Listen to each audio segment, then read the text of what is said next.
So hi on the Grimes podcast. I'm Shane, I'm Glory. and we're here with Ryland from Origami Angel. and we're some questions today about their new album, Feeling Not Found. So congrats on that, by the way. How do you feel about the response to it so far?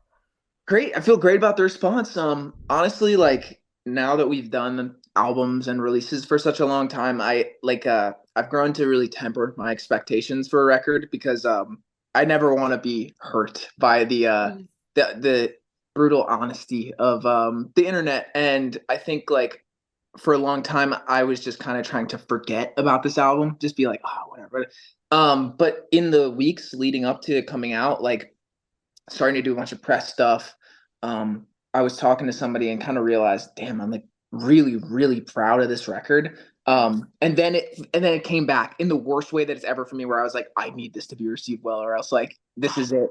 But I'm very happy. Like honestly, like try not to look too much, but from everywhere I've seen and like tags and stuff, a lot of people were really, really happy with the record, and just I'm very happy that it's out, just to be another chapter in our journey.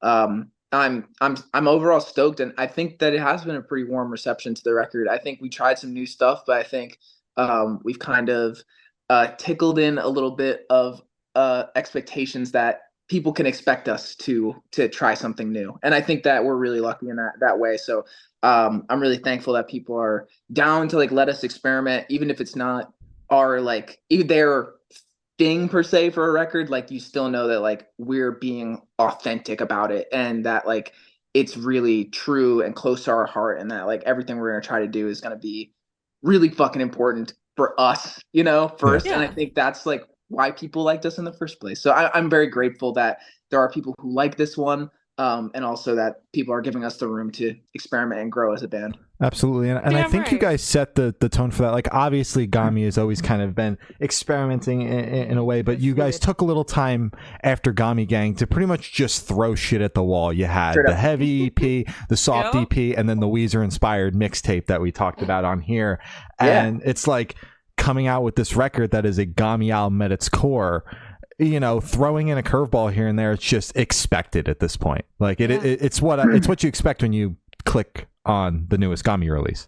Yeah, and I think something that was kind of interesting for this record is that like you mentioned, we have done a lot of kind of throw some stuff at the wall, and honestly, Gami Gang in itself is very like that whole record. I feel like is filled with left turns to the point where if it didn't happen, you would be caught off guard. And I think something that was really unique for this record is that when we approached it, especially like in the studio, we were kind of putting this idea of, okay, we know that we can do something unexpected, and we know we can live with that, but at a certain point we can start using tropes of other traditional music that we haven't used, and that would technically kind of be unexpected in our own little world.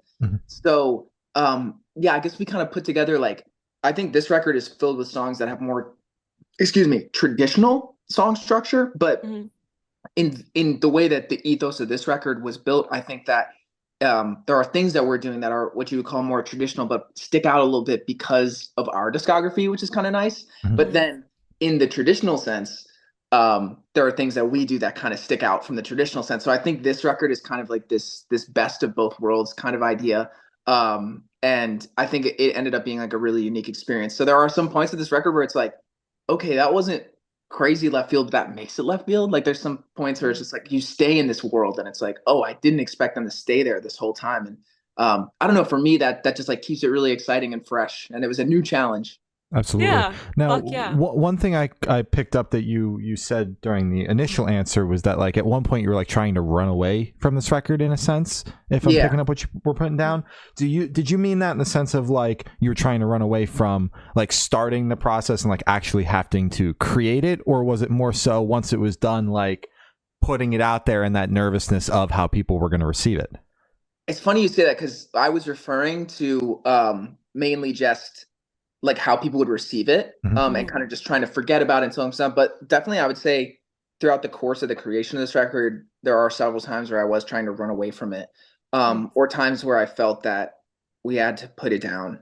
Just as like a songwriter, these songs took a long time, like throughout the the course of when we released Depart and Return, and when we released The Brightest Days, like we were still working on these songs the entire time and trying to get them to a way that we felt that it authentically represented the band, but at the same time authentically represented the idea that we were going for, and authentically lived in the world that we were trying to create, and like trying to figure out a way that we specifically, just as the songs themselves, felt um like they were representing what we were trying to represent. And I think that throughout the ups and downs of that battle, there were a lot of times where I literally ran away from it. Like Brightest Days was literally just being like, I can't do this right now. Like we have to fucking focus on something else. Oh wow. And that being so left field, like really kind of took some creative pressure off of my shoulders. But then there's other times where I just wanted to like run away from the music side of this altogether, just because life shit that was happening. And it was like there was this, I think a lot of people, and a lot of times in my life, a record has been a light at the end of the tunnel for the like these bad things, right? Where it's like Gami Gang was a big light at the end of the tunnel for COVID for me, and Somewhere City was a big light at the end of the tunnel for like dropping out of college, and like all these crazy life decisions that I was making, and like working a crazy job and crazy hours. And I think that without really trying to, I built up this expectation in my mind that like a record had to be this like light at the end of the tunnel for me, or that like there's like this thing that I'm working for and it's going to be glorious and perfect and great. And the fact that this record couldn't be that, and I had subliminally built up that expectation that this record would save me or something, it was like a waterfall of pressure. It was an insane amount of pressure to, when I thought about this, even when I was in the darker points where we were supposed to be this thing that lifted me up, I ended up being lower than I ever was. And yeah, not to like get too fucking dark and like heady about that question. I just thought it was really interesting that you picked up on that, even though I wasn't even really saying it. But to make a long answer very short, I definitely ran away from this metaphorically and literally over the course of the time that we've been trying to create this record. God damn. All right. Well, we haven't said it yet, but the album, bro, knocked it out of the fucking park with this one. Holy fucking shit. Thank you, This guys. album is incredible. We reviewed it, what fuck was that, like last week? Couple weeks ago, yeah. A couple weeks ago, I don't know. And it was just me yapping for like a solid like 5-8 minutes straight of just how much I fucking adore your band and your music, and just the evolution that you guys have had over the course of the years that we've been following you and supporting you. And it is just so fucking cool comparing this album to Somewhere City, and just seeing the growth, and just seeing how confident you guys have gotten in your music. And it's just, it's so fucking good. All that to say, I really like the album. Yeah. Really normal about it. Really normal about this I appreciate album. you guys, for real. Like, I really appreciate you guys always just like showing love to all the releases, but especially like this one, it really does mean a lot. Of course. Yeah, yeah. Of course. Yeah. So is there any meaning behind the album title or cover art? Yeah, for sure. Both. So for the title, I got really into this idea of like the tongue-in-cheek nature of our band. Kind of, it wraps itself very nicely around double entendres or triple entendres sometimes. But I had all these songs, and we can get into like how the record was made when that happened. But I had all these songs, and I was like, I'm the type of person that I don't really feel like the project is real until I have a name on it. Like Somewhere City did not exist until it had the name on it. Like it just, but then when it did, everything just came together. And I think that like having a name for a project is such an important part. I mean, it's like literally the medium in which it will be viewed as forever, right? Like no one's gonna be like, oh, remember that Gami album, fucking Lost Signal, Dirty Mirror or something? No, it's like they're gonna, talk about the actual name of the album. And I remember being up super late one night, like very early on in lockdown vibes and COVID, and like just being like, what the fuck is this supposed to be? And I was like, file not found. I was like, nah, that's corny. Feeling not found. And I was like, nah, that might not be it. And then I came back to it and I was like, wait, it's a double entendre, right? Like that's it. Cause it's like, and I was so like sleepy. It was like 3:00 in the morning. I was just vibing. Like, is this cool? Is this not cool? Like I was pacing around my fucking room. And then I was like, wait a second. I think it works with what I'm trying to say. I wrote it down in my notes, went to sleep, woke up the next day, kind of like looked in the shit, and I was like, wait, that's actually kind of brilliant for like what this message is trying to be, or like what I was trying to do. And it's funny because the album has changed so much, slightly thematically. I mean, like not really. The themes were always there, but I think that they became more intensified throughout the course of the time that took from then to now. But also like just like the songs themselves evolved a lot, but that name, as soon as that was there, I think all that evolution was able to take place. And I think so once I had it, I looked at it and was like, this is great. I think that this really fits exactly what it's trying to be. It's this idea of like being lost in this thing you can't quite understand, right? Feeling analog and losing the humanity in something that has become so digital, right? Because a lot of it is about just the shift. And I think this was happening for a really long time. And it's just like this algorithmic shift of honestly mainly music, right? Because like that's the way that I interface with the world.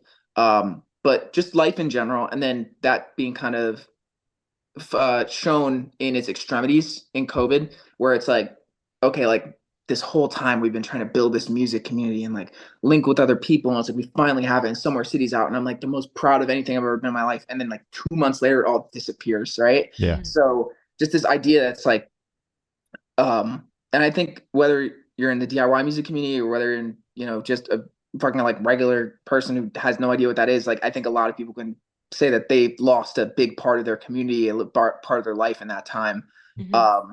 And it just comes as like a byproduct of that time that I also had a lot of time to think about these other things that could make us lose that humanity, you know?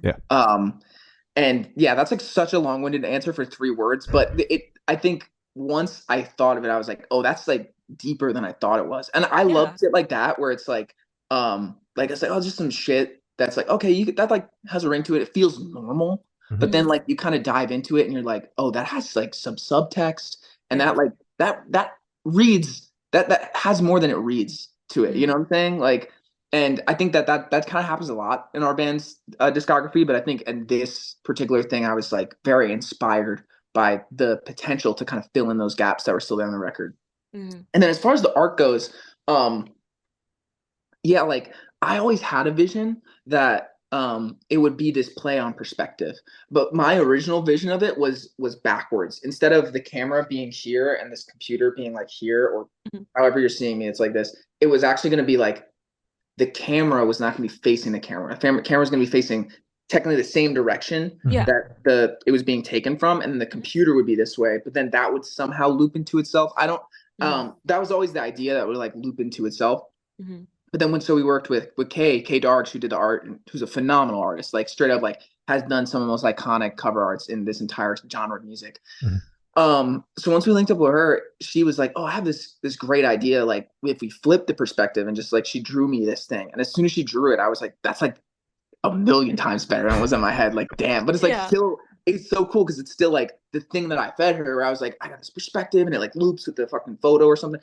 And then, but she was like, oh, let's add this Polaroid element to it. And to me, that really tied the whole thing together, because like something that me and her had talked about was like, let's try to balance this this digitized thing, right, which is like on the screen, but everything around it kind of have this like, not as much like Frutiger Arrow vibe, but like more like digital analog type of that. It's like this it being a Polaroid, right, where it's like that is technology, like we were talking about before we started, but it's also, it feels archaic, and because of that, it feels more human, right? And the big ass Mac that has the tubes and shit in the back to like turn the screen on, it feels more like human. But it might be because I grew up with that type of stuff, and it's that nostalgia. But it also feels less like the way that the things have become now, you know, like everything is so minimalistic and sleek, and like as like I'm almost say lifelike, but I would say it's unlifelike, right? Like and I think because a theme was like trying to find this humanity while being lost in this escape, and I think that, you know, not to get too into the whole narrative of the record already, but like I think that a big ending theme is that like like all this shit has always been kind of confusing, but there's always been the specks of humanity in it, right? There's always been that. And so I think that contrast, and then the contrast of the layers kind of slightly differing as you go in, as you loop on that, is just it's kind of that in a nutshell. Gotcha. Yeah. Hell yeah. Fucking dope. So can you tell us a little bit about your writing process for the album? Yeah, honestly, like this has one of the most, I feel like, interesting processes in terms of records that we've done, in that, like, I definitely thought that what I originally started was like going to be the record. Because like I was super like lockdown vibes early, just like March, April 2020. And I just started like working on demos because we couldn't do anything. And I started the seeds of all these songs. And then for a long time I was like, oh, that's just like another album that we can do. But as we like tried to work on them as a band, as we like tried to feel like we were getting ready to like really complete the album, take the next steps for the record, there were all these glaring holes in it that like I came to just realize, like, the songwriting itself, like the songwriting that I did, like the demos and shit and the stuff that we worked, the structures of the songs themselves were just, it was very evident that the person who put it together had been locked in a room and not played music with another individual for fucking months. Like, it was just so evident that it's like, oh, like, this is like, you know, borderline crazy, like in how like it just doesn't really have any semblance of like what the songs could be. It really felt like they were lacking the potential, because if I'm being honest, I was so obsessed with just like completing another song then as a demo and just getting it down. Cause I think there's merit in that. Like, you get an idea down and you're like, okay, well, I have that idea. And then you work on this next thing. It's good to get your ideas down fast. But with the hard part and the important part is like coming back to them and making sure that they're put into the best possible representation of that idea, and that you're giving it the amount of thought and care that it needs. And that was the part that I kind of had a cognitive dissonance on, where it's just like it wasn't lining up. Because I just expected it to be fine. But we're also trying things on this record that we never tried before. So just expecting it to be fine, like, wasn't going to work for us. Yeah. So that is, like I alluded to earlier, is like one of the dark parts of this record, and kind of just like not feeling great as a songwriter, not feeling great as like where we were as a band, just because of that album. I had to shut a lot of stuff off. But when we got the opportunity to do the record at Studio 4 with Will Yip, the first thing that we had done, and like I could go on about Will forever. That's like a hero of mine, now a great friend, like straight up one of the legends in this music scene, like just such an important force. And when so our manager Tim also manages Will, and I remember I was talking to him about like struggling with songs at one point, and like he was like, oh, would you like, you know, be down to work on some of this stuff with Will, like Will Yip? And I was like, work. I was like, I thought Will thought we were lame, bro. Like, not actually, but I definitely was like, I didn't even think that was like something that I could get to in my life, you know? Because I just look at all the stuff that Will does, and it's like all of it, no matter who it is, it's like, it's so cool. It, like, even if it's not my personal cup of tea, the band, it's like, it's all just so cool and has this aura and this mystique to it. And I was just like, of course, like I'd be down. I have no idea what this is gonna be like, but I'm so down. And the first thing we did was just, instead of like just getting in there and being like, all right, let's like rip these songs, he was like, let's just like talk about the songs and like think about every single one. So we would like take like a 3-hour thing of being like, okay, like there's this demo, and he's like, so like for Dirty Mirror, for example, it's like, that's the first one we did. And he's like, this is great. The verse is awesome. But he's like, it's really, you know, perplexing to me that the verse only happens once in the demo. And I was like, I guess that is a little weird. Like, I guess that is a little strange that you basically, the way that it originally was is like riff, full band riff, verse, pre-chorus, chorus, breakdown, other breakdown, bridge, other pre-chorus, chorus, end. And it was like, oh, it's crazy. It wasn't, it didn't really have any like stuff, but he was able to kind of like suggest that stuff, not in a way of being like, let's rewrite the song, but saying like, what's here? If we restructure a couple of things, we'll make this breakdown hit harder. We'll make this bridge hit harder. And just being able to do that, because I genuinely think that my progress as a songwriter after I worked on that type of stuff Like I could have done it, but the fact that it was in this one period of time and it had been years since it happened, I wasn't able to look at it like independently. I wasn't able to be a third party to it because I had such an attachment to these demos, but also my attachment wasn't inherently positive. So, but it's just such a hard place to be. And I'm sure I know like me and Pat talked about it a lot. He felt a very similar way about it.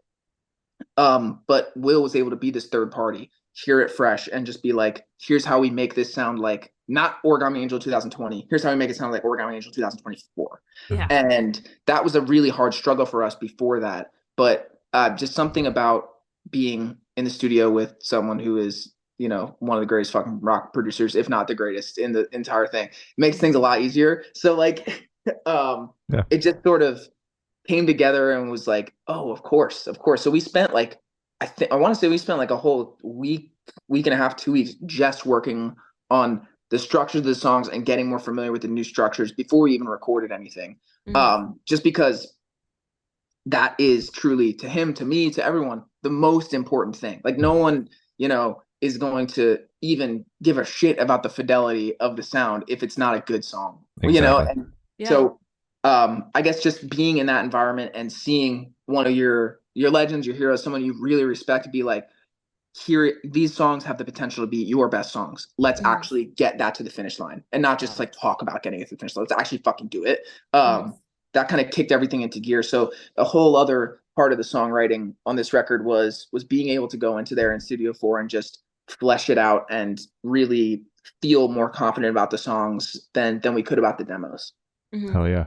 So this has been a labor of love over the past 4 years because you started this in the pandemic. Yeah, I would say 4 years, tumultuous relationship with this album. On again, off again relationship. Definitely. Wow. So in that time frame, you released a double album and 3 EP, well, 2 EPs and then a mixtape. Yeah. And you were still working on this album. Was that all procrastination, you running away from this one specific album, or was it just songs that you had left over from those couple projects? Brightest Days was the procrastination album. Because I wrote all that stuff kind of immediately after I started working on the Feeling I Found songs and felt like, oh, this is so insular. This is just something I have in a back pocket. And I felt better about those songs. Like I was just like, I feel like they're in a way better spot. And I always felt that, like revisiting it, I just be like, oh shit, like I still feel good about this. When it comes to, so Gami Gang was done, like recorded. No, that's not even true. So sorry. Gami Gang was done being written, but we had not started recording it when I started writing the stuff from Feeling Not Found. We had not even pressed play to start recording anything on Gami Gang. So that is true. I guess I didn't really think about that we recorded the whole double LP. Wow. That's crazy.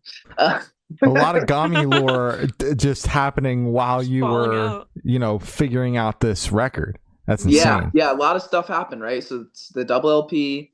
We always had plans to do the Return and Depart shit. Like I think I had demos for Depart before we started working on Gami Gang 2. So like that was always in the cards. It was like, this is an idea that we have. The songs for Gami Gang were done, but we had not recorded it yet. And it was like, we have this idea, because I always felt like Return Depart felt kind of like pseudo companion EPs to Gami Gang, where it was sort of like, you got the double LP and it's like these crazy left turns, and this other one will be like, okay, well, here's it stripped down to its bare minimum, and here is it expanded to its maximum, and just over the course of a weekend. But yeah, the true like procrastination from Feeling Not Found, from LP3 was Brightest Days, where it was like I felt in such a bad place with the record, such a bad place with the songs, and it is all me. That's like really what it was. It was just like so me. Not even, I would say I'm in my head, but I was actually right though. Like I just didn't know how to get it to the part where it was, and that's just such a struggle when you are trapping yourself and trying to be the person to fix a mess that you made. But then Brightest Days was this cool little project where it kind of ended up being like, so our front of house engineer Drew produced that record, and he's like one of my best friends in the world, and it kind of just was able to be this little project where we felt, as good about the songs as any songs in our discography, but we are able to do that, kind of just have a great time with it. And every experience of it was fun. There was a lot of less pressure. It itself, like being a mixtape, being a little less like grandiose, I think really helped the nature of that project and the nature of everything going forward too. Because once we did it, it was like, oh, well, we actually like feel really good about this, and just having that morale boost to be like, maybe we can make something good again too. Maybe we can make LP3 the way that we want it to be. But yeah, I think that you could say that they're all, except for Gami, like a little like procrastination to be like, oh, let's buy a little bit more time for this. Let's give some people something because we need to drop something, but we can't do the big thing yet. We just can't do it. And yeah, now we're here 4 years later. We made it. Yeah. So I guess, now that we've laid that all out and established that there's been, working on it for 4 years, do you still resonate with these songs? I think is the next question. Like, you've been sitting on these for so long. For a long time, I would say there were tracks that I didn't resonate with, but I realized recently within the last couple months where I was like, the reason I didn't resonate with this is because I've heard this more than anybody. This has been playing in my head for, 4 years is like thousands of days. That's like it's a long time. 1,300 days. Long ass time. Like that's a lot of hours, a lot of minutes, a lot of times where I've just been thinking about exclusively this album, or it's been on the back of my mind, or we've been up in the van like chopping about it, playing demos and being like, how do I get this to where it's supposed to be? And then like when I took that break from the record where I kind of just wasn't thinking about it or listening to it till it was out, the press cycle kind of started, and I was getting into, okay, like let's talk about the songs, let's listen to them again. And the one that always has resonated with me since I wrote it was Lost Signal. That was the last song. That was the only one that wasn't written in COVID. That was written in like, I want to say like December 2022 or January 2023. Is the latest addition to the album. We actually did not record it with the record. I'll get into that in a second, but most of the songs I still really resonate with. There's some that I weirdly have this like nostalgia for the time I was feeling in it. I would say that's like that's the Virals of the world, the fucking Blue Light Blooms. I like feel very nostalgic for how I was in that moment. But I think something that makes these songs a little bit easier for me to resonate with over time is that a lot of them are coming from very different perspectives and are about a lot of different things. Like Underneath My Skin is something I think I'll always feel like the same about, where it's just like, I have such a problem with being perceived. It's just like such a thing that has never, it's always just felt like static and fire in my brain, where I'm like, oh my God. Like if I see someone talking about something I've done, especially if it's not in a musical sense, I'm just like, it feels like my brain was not built to perceive this shit. You know what I'm saying? Like in terms of like someone who doesn't know me, so I'll always feel that way. Dirty Mirror Selfie, I think like I definitely still resonate with that song a lot. I resonate with The Closer a lot still. I resonate with Higher Road. But I think that on this record a little bit more than other ones, it's like I hate to use the word slice of life, because I don't think they're slice of life. I think they're like little like vertical sections of like my mentality in a moment. Because I think on this record versus like a Somewhere City, where a lot of that stuff is kind of like feels out of time, right? It feels like it's like this bigger thing coming, a bigger message that's not like a one narrator. It's kind of just like trying to be something that was bigger and spoke to more people than just myself, right? And I think honestly, like that being that way for Somewhere City, it was a lot of pressure on me. I felt as if I always had to be right, or that I always had to be saying something that was constructive or positive, and something that would like uplift or be thoughtful. And it's crazy because like I'll revisit the record and I love it and I love playing those songs, but I'm just like, I feel like I've done things that are 10 times more this thoughtful, just like, but I've critiqued myself so much for it, right? Because I've developed this inner voice that's like a critic that will criticize me more than anybody ever will. But I think something going into Feeling Not Found that really was able to help the progress of the record and kind of help the narrative was for me to allow myself to be wrong in songs and sing from a perspective of not knowing, and sing from a perspective of like like wrong statements. So for like, I guess what I'm trying to say, an example, like the ones I think about a lot are Second Grade, Foo Fight, and HM07 Waterfall, where the main thesis of those two songs is, oh, my life is super overwhelming, and like I see so much stuff that I don't want to see, and all this stuff has been building to a really negative thing, and it's so negative on my brain.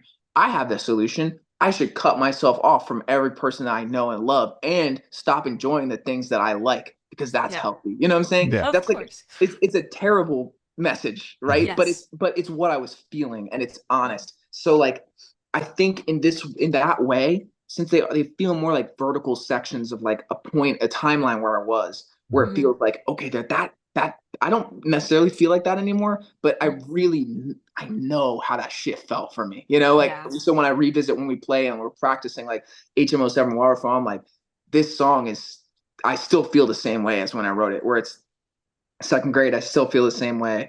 Like those two are big examples of it, but I think it pops up a lot on the record where there are these sectional periods of like, it's more of a, it's not trying to be out of time. It's trying to be very in time, like in this one point of a timeline. And I think because of that, when we play it, when I hear it back, I'm taken back to that moment. So I have like a weird nostalgia for these songs since it's been such a long time for them. But I definitely resonate with them a lot still, and some of them more than I ever did. Well, that's good to so hear. Good. Yeah. Because, you know, when I pose that question to people that, you know, have been sitting on a record for so long, usually the answer winds up being like, no, I'm ready to move on to the next one. But it's good that like you were able to find new meaning in some songs, or never lost the meaning in the songs to begin with. Yeah, I think it's a big part of just the nature of the songs, but also I think that, like, in a funny way, I think that, you know, it's a circle, right? Where it's like, you can start here and be like, these songs mean everything to me. And then by the time it releases, you're like, they don't mean the same thing to me. Songs. But I think we took so much more time that it went all the way around to you be like, went in that circle. Yeah, we took, instead of the 2 years, it was the whole 4, and it came all the way back. Oh, the circle is 4 years long, and you completed the circle. Nobody knows about the circle. It's 4 years, and everyone's been the industry has been normalized in this 2.5 year shit. No, guys, come on, just take 4. Ahead of the game. Let's slow the industry down. It's moving too fast. Yeah. That's true, but that's actually like really. So what song off the album took the longest to write, and which one is your personal favorite? Crazy question, considering the whole thing was 4 years long, but out of all of those. Yeah, in terms of like, I guess to say what idea started the earliest and was like finished the latest, but not in terms of like what we did in the studio, but like in terms of like, oh, this feels like a demo, like a finished demo. I had the riff for Dirty Mirror Selfie for a really long time, probably like Somewhere City vibes, Somewhere City eras, but I just never did anything with it. Yeah. The one that truly, like, you could say, you point to and you say, oh yeah, that took a long time. It's just because the riff from AP Revisionist History was like the intro riff, which never puts up again in the song. Like, it's just an intro. I wrote that in my junior year of high school in 2015. And I had the riff forever. And it's like, I tried to write it into things and it never worked. And then I was like, someday I gotta get it. Made a whole demo, right? This is why I say that's the longest, because it started then. And then what ended up happening is I had this whole demo. We took it in the studio. I told Will, I was like, dude, out of all these songs, I hate this one. Like, this one just like, it does not work. And he was like, I don't want to be mean to you, bro, but this shit is not working. He's like, we should recraft this song. In terms of most of the songs, we just little rearranged, like second verse type things, like built up some stuff to be stronger. That song was like where it started, dog shit. Where it ended up, completely different song on the album. Like that chorus of like the you throw me out to sea, that wasn't on the song. That was a bridge, and there was no lyrics over it. It was just instrumental, and that we were like, oh, that's kind of a hook though. So let's make that thing. That riff that's like, which is the bridge, that used to be the chorus. And it was like so weird. It was too weird to be a chorus. It felt so like, what the fuck are they doing? But like, it was cool, but it wasn't like what we wanted to do. The verses were like a weird, different thing. There was only one of them. So that song, it was like the other ones we kind of recrafted, reshaped a little bit. That song we fucking started over. Like that song became so different. like added the post chorus and stuff. So I would say that song genuinely, like in one way or another, took like 8 years to write. God damn. That's but wild. In terms of the song like 3, you know? Yeah, that's fair. And your favorite? Yeah, your personal favorite. Personal favorite. It's so hard to pick. It's so hard to pick because I think on this record, I feel like they're highs, but they're really consistent together for me, like in terms of the personal favorites. I really love when we do the closer, Feeling Not Found is one of my favorites. I just feel really proud of that song, but I love Lost Signal too. It just means a lot to me, that song. And yeah, those two, I'm a big fan of Underneath My Skin. It's really hard for me to pick a favorite, but I would say it's one of those 3. Hell yeah. All right. So how did the track list for your album come about? Did you guys write the opener be the opener, closer be a closer, shuffle around and see what fits? What was that process like? Yeah, I think so. Something I was doing for this record, and I've done it in the past, but for this record, I really just had a bunch of ideas, bunch of demos, bunch of songs. And I was like, okay, I know where it starts. Like, I think I know where it starts. I think full band, it starts Dirty Mirror Selfie. I know that goes into Blue Light. I know that goes into Viral. I threw them into like a GarageBand file, all the demos, and kind of like moved them around until I felt really good about a track list. And like there were songs where I was like, let's even see if they fit with this album, and they didn't. So they just be like, okay, that's going to something else. Live from the UFO is one of those actually, where it was like, it's great, but it doesn't feel ready for this record. It doesn't feel like this is the one to put it on. I was just like shuffle this stuff around, and then I'm like, okay, I know Feeling I Found's a closer. Like I know that for sure. For the longest time, I had Dirty Mirror Selfie as the opener, and it was a 13-track record, and I felt great about that. But after the fact, I had written the song Lost Signal, and there was this one moment. We were actually on tour, and I texted Will, and I was like, bro, I just found this in like my demos folder because I've just been like listening to demos on the road, like in the AirPods or whatever. Like, I was like, I'm not trying to like just get you to do one more song with us, bro, but I'm like, wouldn't this be kind of gas if we like started the record like this? Because I always knew that would be an opener to something. I just didn't know what the fuck it would be. Yeah. But then I realized that like the chord that it ends on is like, it's not in the key of Dirty Mirror Selfie, but the chord that it ends on is like the minor chord that Dirty Mirror Selfie is like implying around it. And I was like, damn, that's kind of hard. Like that it just like kind of uses this key change into the next song. And I just like showed him my vision. I showed him the demo, and he's like, all right, bro, I'm gonna listen to this in like a couple hours. Go. We play the show like 11:30, 12. He texted me back and it's like, dude, we fucking have to do this song. Like he's just like, we cannot. He's like, now that you've shown it to me, we cannot not have this open up the album. And I was like, all right, I guess I'm sliding back into the studio. So I had to do some vocal stuff anyway. So we did that track, and the rest is history. So it was written to be an opener, and it then ended up to be the opener of Feeling I Found. Gotcha. Hell yeah, look at that. Wonderful. So would you be able to tell us where your headspace is at while you're creating this record, putting it together, I guess? Yeah, so many different places. And like I've alluded to, like over time it changed a lot too, but just a lot of darkness, you know, like I feel like a lot of being really confused at the state of everything, state of the world, state of the music community, state of the music industry. Just a lot of really confusing thoughts going on. Yeah, I guess confused is such an easy thing to say, but I was very there was a lot of things that went on, right? Obviously like COVID taking away touring, taking away shows, taking away this way that I've interfaced with the world for like the last 10 years of my life was heartbreaking. So there was that, and the depression that comes with that. There was this fear of this inability to create something like Somewhere City. So there's like a lot of fear in that, because that record was loved when we released it. It's still loved right now, even more. And I'm so happy for that. But there was now all this pressure and this perception, and I guess I was also just shocked at how my brain reacted to that too. Like I was terrified by like my reaction to us becoming bigger. It was just I think it's like fight or flight. Like you're ready for it, you're not, and I wasn't ready for it at all. And it kind of like broke my brain for a bit, where I should have been happy, but I just wasn't. And I think that, yeah, a lot of the mindsets are just being really like shocked and confused by the state of everything. Yeah. Yeah. I feel like that's completely fair. I think it comes across too. A little bit. Yeah, a I little would say bit. so. Yeah.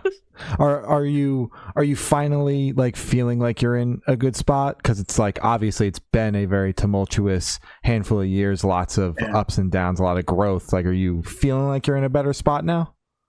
Not to get too deep. I think I'm in a honest spot in my life. I think so. Like, I think yeah, I would say I'm in a better spot, but I don't think it's because of things changing. I think the only thing that's changed is myself. And I don't think that I have changed. Just the way that I react to things has changed a lot.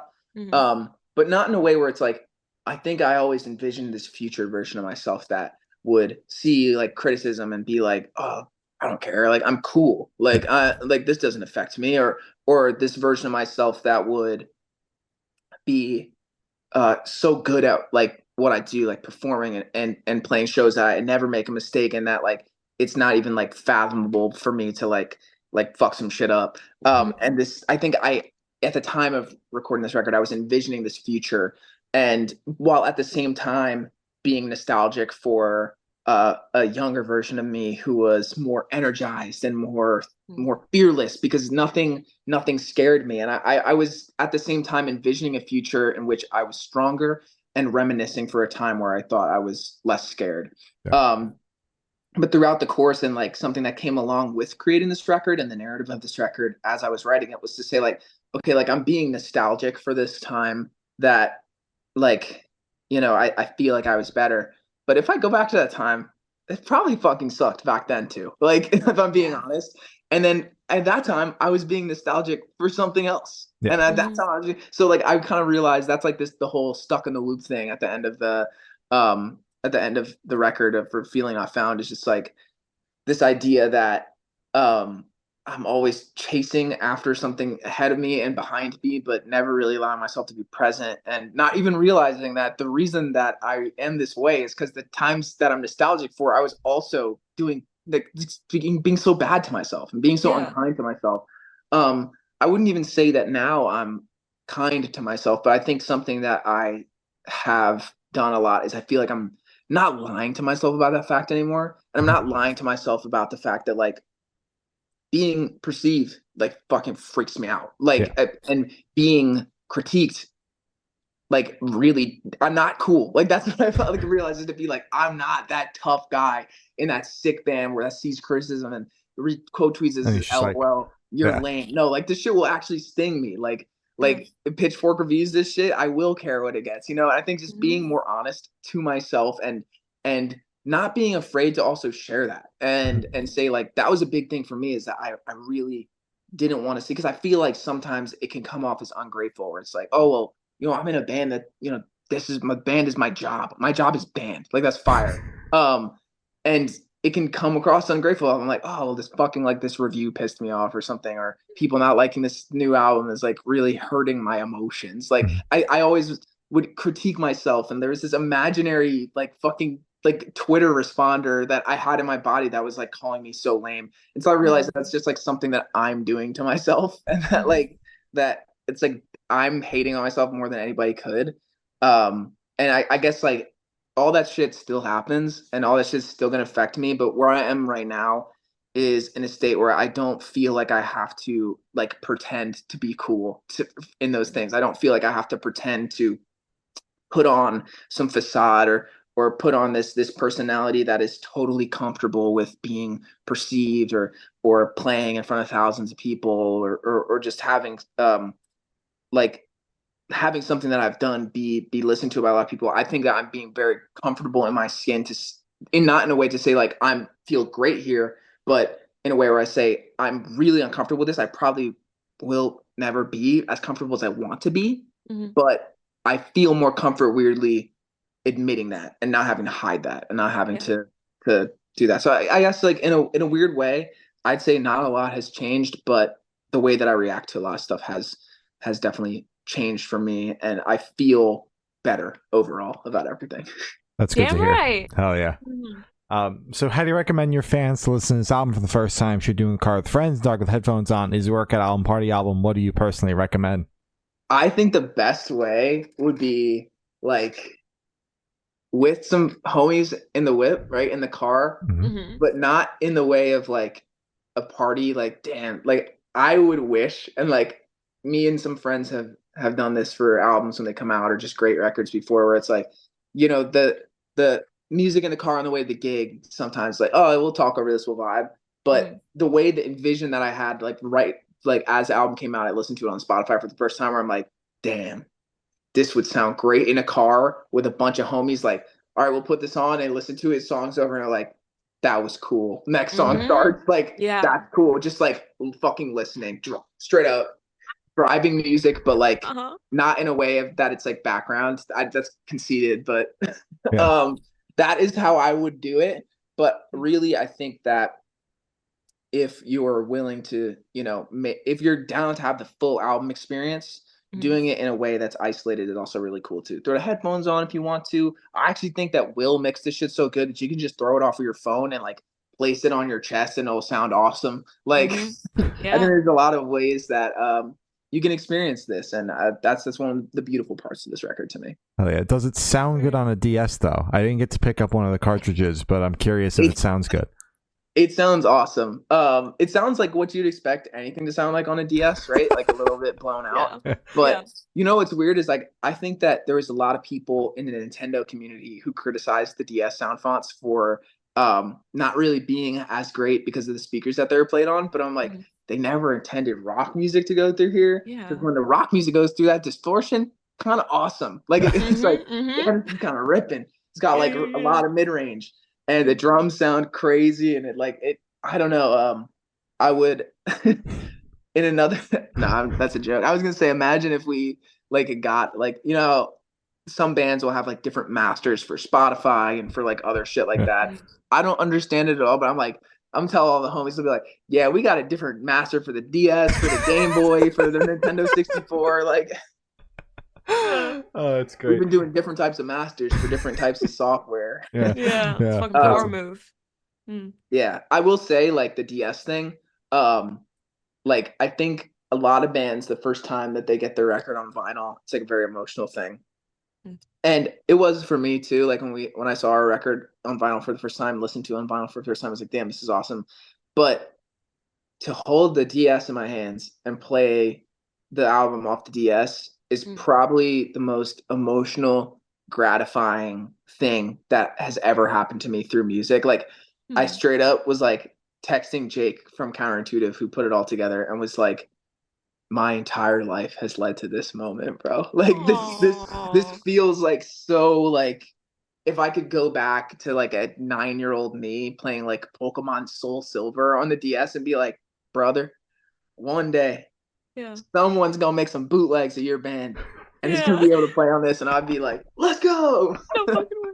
Oh, that's fucking adorable. Yeah. That's on awesome. some corny shit. Like I really, really, really I definitely like teared up a lot during that and was like, it was cool. Yeah. I thought that idea was super dope. As I said, I didn't pick one up, but I was like, that is so fucking awesome. Yeah, I'm super stoked, and I hope we can do some more. Like just overall really stoked with how that came out. Hell yeah. Love it. Hell yeah. So this one should be super, super quick off top of your head. I want you to describe this album for new listeners in 3 words. No more, no less. Okay. 3 words. This is probably the hardest one of these that I've had to do. Feeling not no. Damn, nothing gets by me. Let me see. I think that this record is confused. It's big. And it's understandable. Oh, that's good.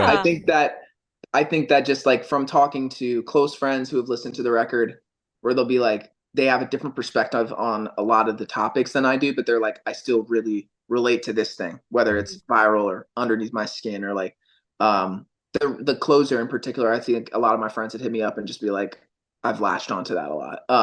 I think like mostly homies that I have that are in bands have related to it a lot too. So we'll say understandable. I'm not gonna say relatable because I don't think that I want to make that that cue for anybody, but I think if you hear it and hear the message of the record, you'd be like, I understand that. Yeah. Hell yeah. All right. In that same train of thought, is there a certain feeling or emotion you want listeners to have while going through the album? I feel like in the past, I have really cared about that. But something I think that's beautiful about music, about art in general, but specifically about music, because you convey such an emotion with the sonic textures of something. Mm-hmm. And then on top of that, you obviously convey a language meaning, right? And I think that in our band, there's sometimes a little bit of a battle of that where it'll feel very upbeat sometimes, but the message will be a little bit negative. Mm-hmm. So I think that you can take a negative meaning if you want to relate to the song in a lyrical way, or you can take a very carefree meaning if you just want to listen to the music play and have a great time to that. I think this record has a lot of moments like that. And I think something particularly beautiful is that people can take their own meanings from songs. Because I've talked to people where they got a completely different meaning from HM07 Waterfall than I had. They see it as this triumphant thing. Because the chorus of that song sounds very triumphant. To me, it was kind of like this contrast of it feeling triumphant, but the end goal and the thesis of that song being very rooted in something like rooted in very depressing and like tactics of depression. Instead of just saying like, I'm depressed, it's like, oh, here's what I'm going to do is like, I'm going to cut myself off from everybody. But I don't want to take away if they had a positive reaction to that song or it helped them in a way. That's what it means, that's what it means to you. Yeah. To me, it means something completely different, but to them, it means something. I think that's the most beautiful part of music. I think that I've had times before where I mishear lyrics, and I'm like, well, that's what that song means to me. Even when I find out that the lyric that I heard was wrong, I was like, I don't care. Like, it still means that shit to me. Like, like it's always gonna mean that way to me, and that's the great, sometimes scary, but awesome part of art where once you put it out, it's no longer yours to perceive. Exactly. I say that all the time. Hell yeah. So are you able to touch on any particularly challenging or standout moments during the creation of this album, positive or negative? Yeah, tons, honestly. But if I had to narrow it down, like just the struggle of all of the songs, really, I feel like is the highlight of the negative stuff for me. And just like so many times being knocked off course and not really sure if this was ever going to come to fruition. That's just the challenge of I guess making music in that time period, especially stuff that started in that lockdown era. But in terms of like the positive highlights, I think to me, when we started on the drums, after we had done all the pre-production stuff with Will, kind of like getting the songs where we did them, when we did the drums for Dirty Mirror Selfie, and it was like we're hearing that back for the first time, it was like, oh shit, like this is like gonna be a real thing. It just like felt like so aha. And then when we started, like we did all the drums, the bass, and then I got on guitar, and it's like as soon as we started like plugging into the amps that we were choosing, it was just like Will was like, here's this guitar I think we should use for the record. Let's plug into this amp. We plugged it in, played through like one time just to like get the tones, and we were like, yeah, this is gonna sound fucking goated. Like, like this is gonna be awesome. Like, we kind of like it was like this celebration where it's like we still have so much tracking to do, but it's like we finally got these notes on the song, and it just felt so like we fucking did it. And I think particularly like tracking the solo at the end of Feeling Not Found it felt like I explained it this way one time where it felt like the first half of the song was, and honestly, the creation of this album felt like I don't like Star Wars like that, so that. If people try to come for me for this is like such a bad analogy, but it felt like all the shit was like how every Star Wars film has like this battle or whatever, and it's like you gotta blow the shit up. But then that was like the whole thing, and it's like it blows up. But then how at the end they always have like this, like 80,000 planets are all like doing this. They're like, let's go, and they go like to the forest or whatever, and the little guys are like cheering around. That's what the solo felt like when we were doing it, where I was like, it felt like we were just like, let's go. Yeah. Like just hanging and celebrating like what we've done, Yeah. So that was like that's my highlight. Hell yeah, that's fucking awesome. Good ass highlight. And for this last question, since you're about to head on out on a full U.S. tour, very curious, what are some tour essentials that you need to have with you while you're out on the road? Straight up. So for me, I need I need the Steam Deck on me at all times. Right. Yeah, hell yeah. I need the Steam Deck just because, you know, the options are limited as long as I got the charger near me. The options are limited. So I need the Steam Deck, emulate whatever I want to. That's fire. Other essentials, always bring twice as many socks as you think you need. Maybe 3 times.